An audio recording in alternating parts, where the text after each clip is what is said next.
Royal expert Alistair Bruce appeared on Sky News shortly after the Queen's speech on Tuesday and was asked for his reflections on the ceremony.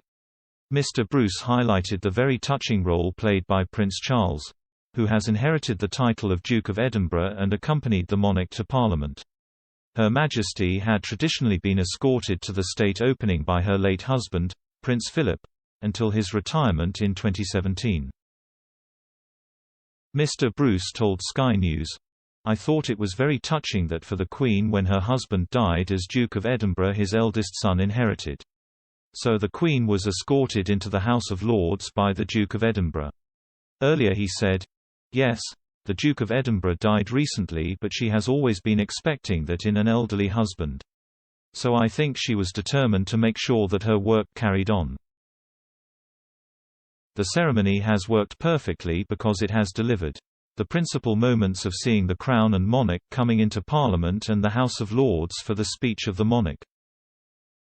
Written of course by the government of the day has been delivered, which has therefore given a clear indication from the Monarch as to what is to be done in this particular session at her instruction." He added, "Now it is down to all the representative in the House of Commons and the peers in the House of Lords to take it where they will."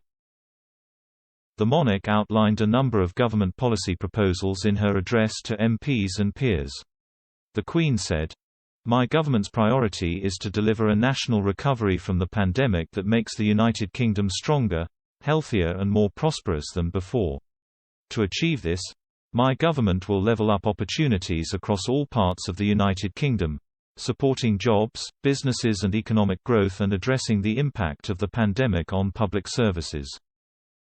My government will protect the health of the nation, continuing the vaccination program and providing additional funding to support the NHS."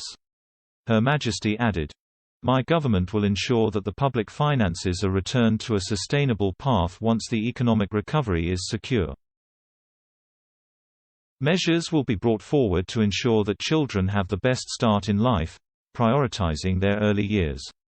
My ministers will address lost learning during the pandemic and ensure every child has a high-quality education and is able to fulfill their potential. My government will help more people to own their own home whilst enhancing the rights of those who rent.